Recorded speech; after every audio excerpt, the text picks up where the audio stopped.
So it's been several months since Canada announced its supercluster initiative, $950 million invested across 5 supercluster sectors. It's $950 million really times 2 because we're seeing a dollar for dollar match up with the private sector. We're going to focus today on Canada's Advanced Manufacturing Supercluster, its importance and the imperative, why we need to grow it. And we're joined here today by Jayson Myers, who is the CEO of NGen, as well as Darryl Genge, CEO of Springboard. Thank you both for joining me. Thank you, Dawn. Good to be here.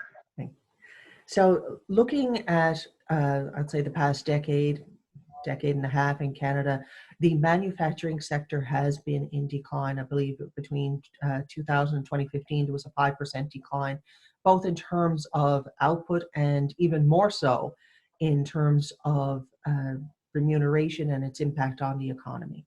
So Jayson, perhaps you can tell me a little bit about what the focus is of the Advanced Manufacturing Supercluster, and certainly why it's so important now, what it is that you want to accomplish.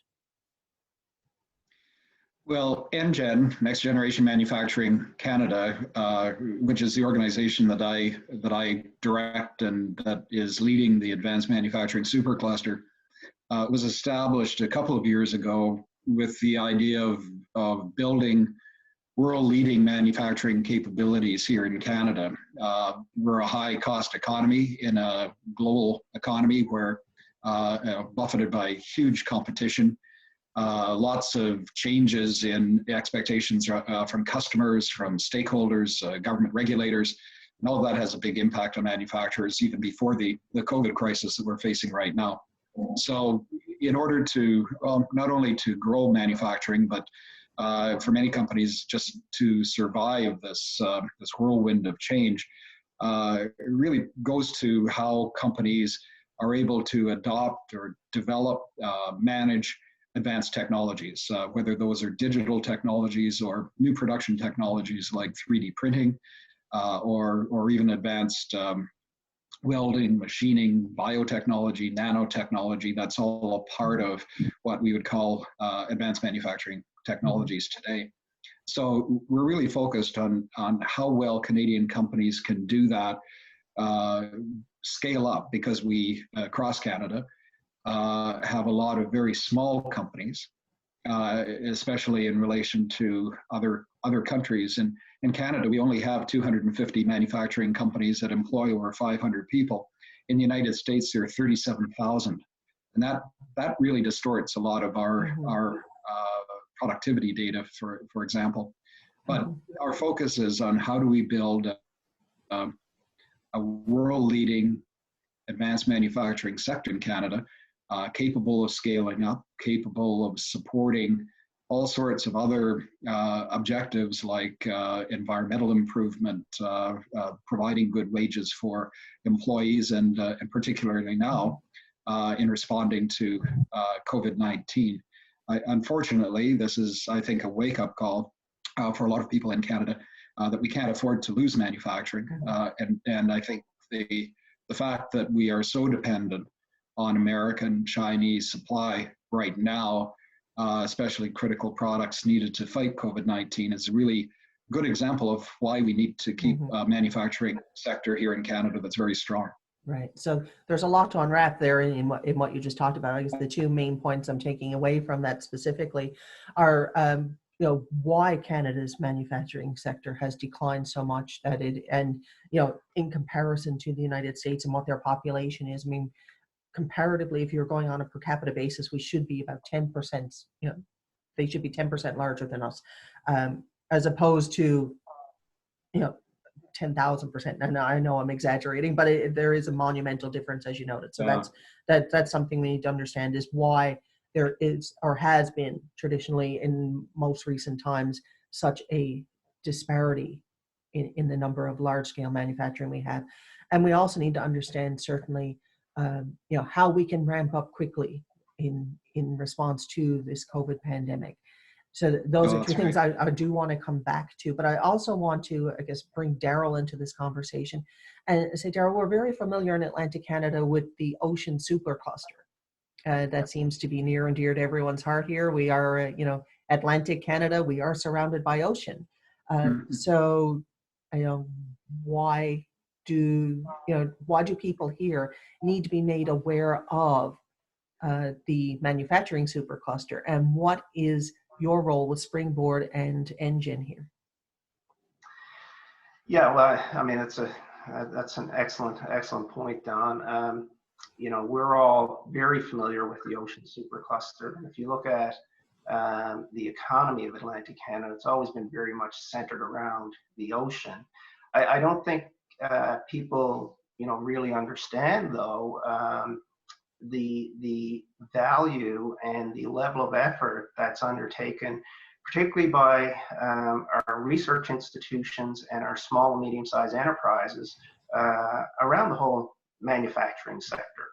I mean, when you look at, for example, when you look at the oceans, there's an awful lot of support that's there among our small and medium-sized enterprises to support the manufacturing products, new processes, new equipment, the use of advanced technologies, not just within that sector, but within many other sectors. So I think in many ways,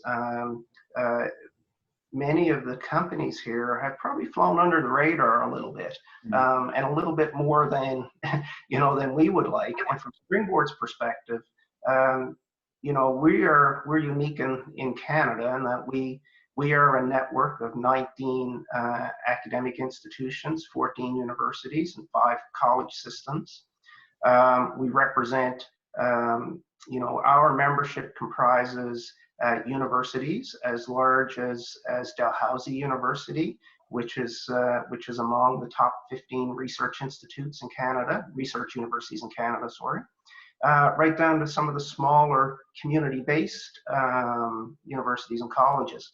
So we have the reach, but more importantly, we have the capability to bring some of that really good research capacity and marry that with the small, medium-sized business community to demonstrate really how innovative and productive we can be on not just a regional scale, but a national, international scale. So I think why Springboard, is so excited about this opportunity and so excited about working with the Advanced Manufacturing Supercluster is that this gives us an avenue to be able to bring some of that great technology, some of the great small, medium-sized enterprises, and some of the great partnerships with our institutions, bring that to light on a national stage. And we're really pleased that the Advanced Manufacturing Supercluster is actually reaching out across Canada, because we think, these are national superclusters. They're not regional, although they may be, they may be housed more regionally, but they are national superclusters. And we feel that there's an opportunity for our industries to play in each of them, but in particular, I think the Advanced Manufacturing Supercluster and the Ocean Supercluster, which we're quite actively involved in. So just looking at this from a basic economic perspective, I mean, 97% of all the businesses in Canada fall within the small to mid-sized sector, meaning they have under 500 employees. These are not large-scale businesses. In fact, close to 90% fall into the micro business category. So you're talking less than 5 employees. Are there any concerns that these kinds of companies, that the majority of companies in Canada can't participate in the manufacturing supercluster because they just don't have the wherewithal to, participate in this dollar for dollar, investment opportunity as much as they might want to? And coming back to you, Jayson, looking at it, has that been the difficulty with Canada's manufacturing sector? Is it just that we don't have the resources to scale up like we need to be globally competitive? Well, maybe if I could go first, and just, I think it's important that we have an awful lot of small companies. As Darryl was saying, I've got to really thank Darryl and Springboard. They're a fantastic partner. A large part of what we're doing is connecting the dots across Canada, trying to identify what capabilities are out there. And our unofficial motto is "Who knew?" We're finding fabulous companies, fabulous research and technology capabilities across the country. And we're a supercluster that's funding collaborative projects. But the key thing of what we're trying to do is just connect and strengthen collaboration across the country. What Springboard has just been fantastic in helping us connect with a lot of companies in Atlantic Canada. But going back to your question, I think there are two parts of this. One is the nature of manufacturing itself has changed. Now, we can't think of manufacturing just as getting product out the door. It's now providing a solution in which technology is really a very important part. So I don't think it's really fair to talk about particular companies. What we have to look at are partnerships, kind of value chains about how research and technology and startups and larger technology companies and manufacturers can work together. I think that's really our strength.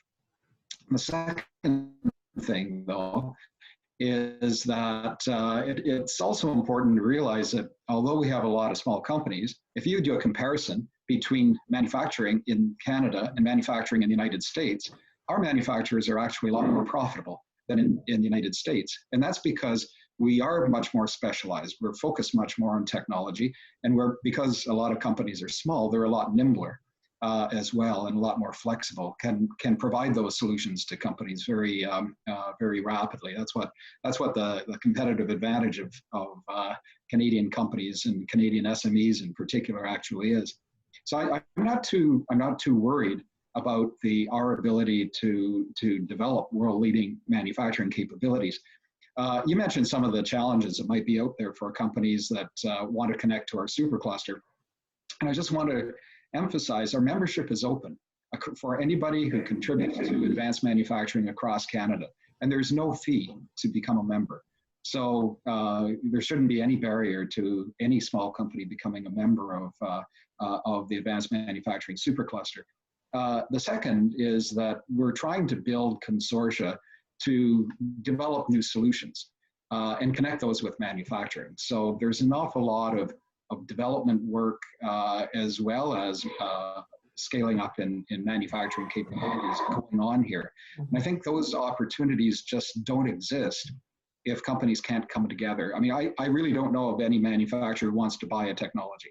They want a solution, and what often parts of research, various technologies are part of that solution. So we're really trying to integrate and build something much bigger than what companies can achieve on their own. And that's a lot of, that provides value. There is one other thing, and that's our funding terms. We do reimburse here, but as a result of the COVID crisis, we've moved on to an advance model and a monthly reimbursement system.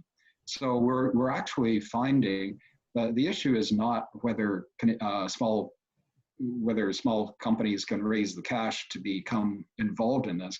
The real issue is whether small companies and large companies can work together to develop some form of project that is actually world leading in advanced manufacturing. And you know, thanks to Darryl and thanks to Springboard, we've actually identified a number of companies in Atlantic Canada that we're working with now, that and several that where projects have actually been approved and where they're actually being funded here. And these are small companies; they're not large. Are you able to share any of those companies and what they're doing? Well, I think one of the first companies that we funded as a result of the webinar that Springboard held for us, and that's how we connected with them, is Sona Nanotech out of Halifax, that's partnering with labs across the country, partnering with other organizations that are now manufacturing swabs for them, but developing a pretty unique type of test kit for COVID-19. And that was, I think, the second project that we funded in our COVID-19 response initiative, and really super company, super technology, and I think will make a big difference in terms of our testing capability around COVID-19, and not just in Canada, but this technology can be sold around the world. So Darryl, one of the things that Jayson talked about was that manufacturing companies are looking for solutions. Is this where the role of the post-secondary sector comes into it? Is that why you are the partners with NGen here in Atlantic Canada? And are we looking at the innovation sector within universities trying to partner with the manufacturing sector to create these solutions? Yeah, I think that's a very, that's a very appropriate way to put it. We're, when this project started, and part of the role at Springboard is what we're attempting to do is to work with, industry sectors, industry clusters, but bring together our member institutions with those industry clusters to identify the challenges they have and to work with them to solve those challenges and in effect develop the solutions that they can bring to market. So yes, absolutely. And when this project started, it was really a combination of organizations. I do have to specifically talk about ACOA, because ACOA are a fantastic partner here with us in the delivery of this project, and they're really helping to ensure that we maximize the reach out to the advanced manufacturing community here. We've got some great consultants working on the team, the Veranda Network as an example. So it's a wide group of us that are actually really reaching out with the Advanced Manufacturing Supercluster to make sure that everybody are aware of the opportunities and the pathways to get the support they need to bring some of these great solutions to market. Just speaking to another point there, like Jayson mentioned, and a previous point around the take-up in Atlantic Canada. When we ran the webinar and our team ran the webinar, we had about 180 people registered for that webinar in Atlantic Canada. After that, I think, and Jayson, you can correct me if I'm wrong, but I think the membership, the small to medium-sized business membership, or the sign up to the Advanced Manufacturing Supercluster went in Atlantic Canada from almost nothing to now over 50 companies. So, I mean, it's, really just by getting the word out there, having us and all of the partners come together to help the advanced manufacturing community here understand how to connect with the supercluster, really opens the doors to moving projects through the system, and good projects like Sona Nanodetect getting funded quickly. So what is the best way for companies who are interested to connect with the manufacturing supercluster? Well, frankly, sorry, Darryl, you go ahead. No, I was going to say, I was actually going to pass it over to you, Jayson, but there's a couple of things that are coming up. I know, Jayson, you want to talk about your April 28th event. We were originally going to hold a big face-to-face event here in partnership with the Advanced Manufacturing Supercluster at the end of May. That's now postponed tentatively till September, but of course we'll have to see how everything rolls out. So for now we're continuing to do webinars, but to connect for the small to medium-sized business community to connect here in Atlantic Canada, you can reach out through our website. We have a direct connection to our Advanced Manufacturing Day, and we can do the reach out if necessary and work with companies that are looking to connect with the Advanced Manufacturing Supercluster. But in general, maybe Jayson, you might want to speak to that. Yeah, well, I would say first of all, take a look at our website, and if you're interested in putting forth a proposal for funding or becoming a partner in a project with other companies or other organizations across Canada, any member can apply. And you're right, Darryl, after the webinar, I just took a look there, our membership we have about 2,000 members across the country, all organizations that contribute in some way to advanced manufacturing, manufacturing companies, technology companies, business services, industry associations, and so forth. But of course, universities, colleges, research centers too.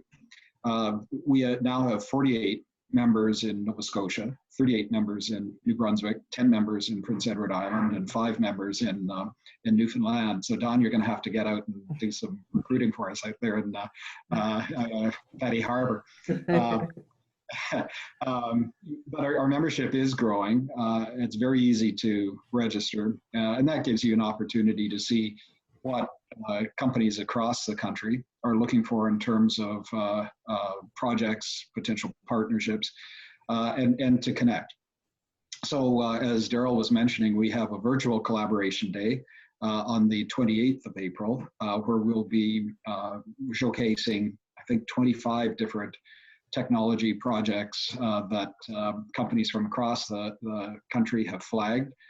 That's open to any of our members, register through our website there. And then in the future, we'll be looking forward to the collaboration day when we can all get together again, hopefully later in the fall there. But it really, what we found is, the importance of the virtual connections are good, and maybe after these months, it'll be a lot easier for us all to connect virtually, but face-to-face collaboration is really, really important. And while we were looking at our projects and keeping track of that, what we've also been tracking are the number of connections that we know happen, or we are able to monitor, that happen just as a result of being able to take part in a roundtable, or take part in a webinar, or take part in some other sort of collaboration event that may not even lead to funding from us. And the latest survey we did of our members in early March showed that 2/3 of the companies that participated in an event had made some connection with a partner organization, or with an organization that they did not know about before, and then now are following up. So that's really, really good, and that's the funding is important, but our ability to connect and to support collaboration across the country is I think really probably even more important in terms of the role we play. So in terms of, I guess, the projects that you ultimately choose to partner with, you ultimately choose to fund, that's what manufacturing companies out there are going to be interested in. What are you looking for, and what can they provide that's going to amp up their chance of success and of being approved?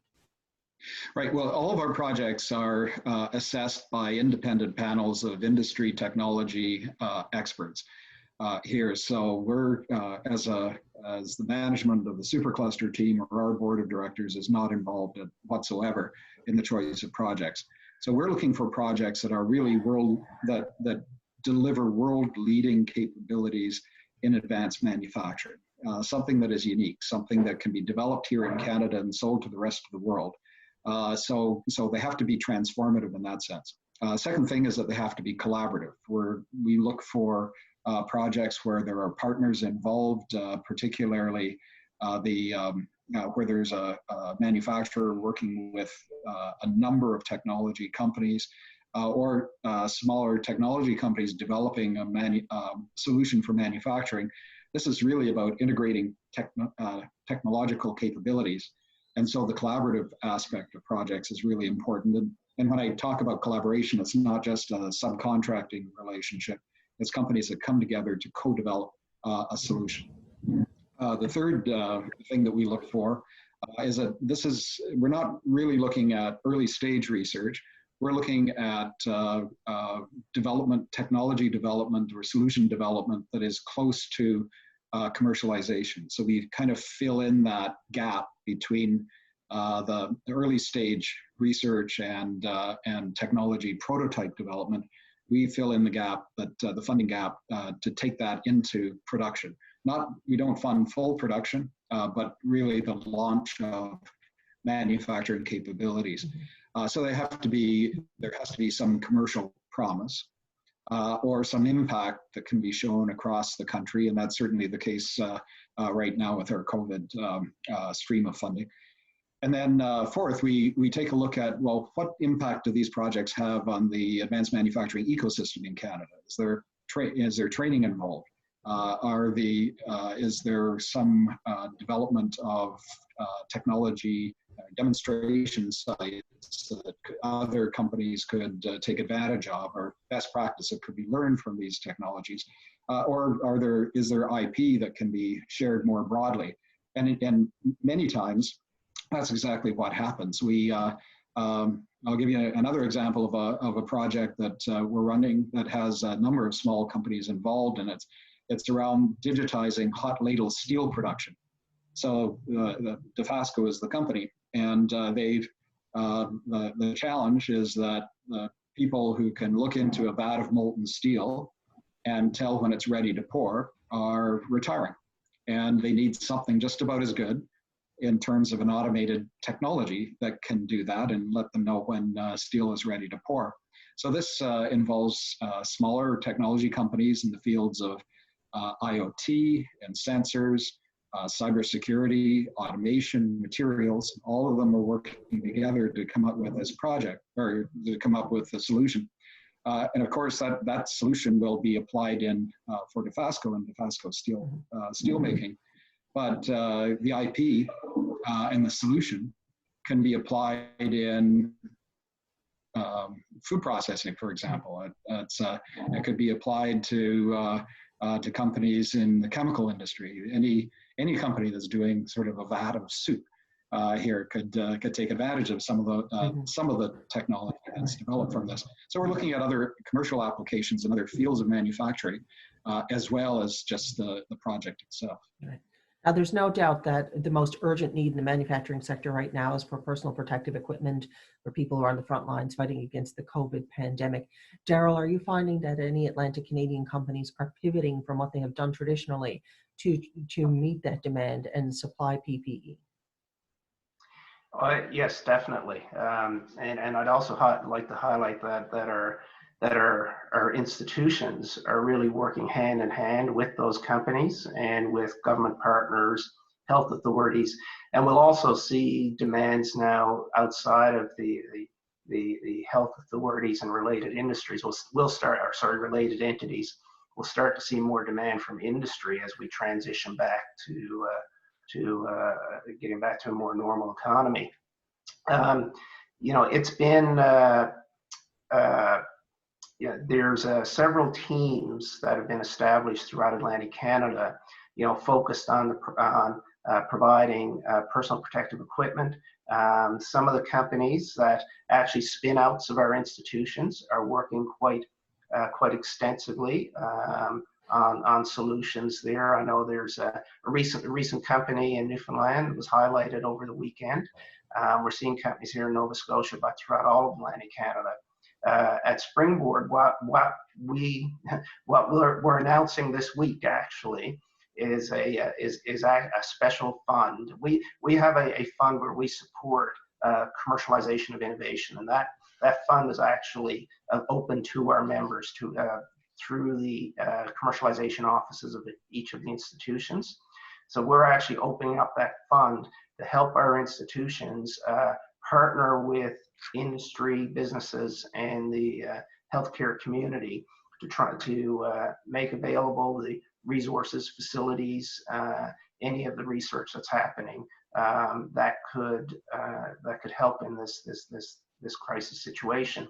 But in terms of the companies, we're seeing a lot of partnerships now forming between some of the smaller firms and our institutions to make that pivot where they can. Right? It's there's obviously areas where testing is required and certification is required. That takes time, but where they can, yes, we're seeing it. Jayson, can you tell me how many projects have been approved so far under the Advanced Manufacturing Supercluster? Well, in our COVID stream, we have approved 10 projects so far, worth about $32 million. In our regular supercluster stream, we've approved, I think, about 15 projects, and the total amount of project value there is, I think it's $85 million. So we're a startup here, and our terms for funding were approved by the government last June. So and we have a fund of about $200 million to make investments in advanced manufacturing projects. So to be up to a level of about $85 million right now is not is not bad progress, I think. And we're looking, especially this year, at even more projects coming in in a variety of sectors too, and everything from aerospace and agri-food to automotive to in many cases medical devices and more advanced types of advanced manufacturing that many people don't think of as manufacturing, but actually is, like nanotechnology and Sona Nanotech. Right. How are you ultimately going to measure the success of this program?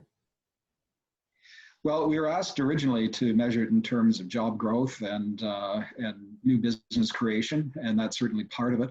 But I think even more so, looking at the number of partnerships that develop as a result of this, looking at the new solutions and their ability to commercialize not only here in Canada but internationally. So export development or international transfer of IP is going to be extremely important here too. And when I mean that, I don't mean selling our IP to someone else. I mean being able to move to provide this solution from Canada, a Canadian base, to create economic opportunity here, but also to be able to commercialize that here in terms of offshore sales.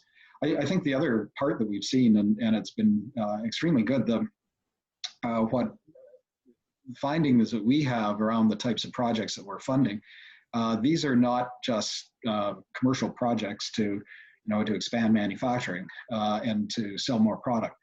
They actually have a huge impact on Canadians and I'd say even the broader world. Our first project that we funded last September, and this was way before COVID struck, was a project to build manufacturing capability for stem cell therapeutics to fight cancer and other rare diseases. One of our projects is to develop aqueous oil sands extraction technology that would eliminate the need for tailings ponds in the oil sands. And then, of course, all of our COVID projects that are really focusing on the provision of critical products right now to fight COVID-19. Mm-hmm. So all of these projects are all advanced manufacturing. But it really shows that, again, the importance of manufacturing sector, not just as an economic driver, but as a sector that comes up with solutions that Canadians should care about. Mm-hmm. Thank you very much. Well, gentlemen, I thank you both for your time and wish you much luck with your virtual event on April 28th. Super. Thanks very much. Stay safe. Thank you, Don. It's a pleasure. Thank you. Thank you.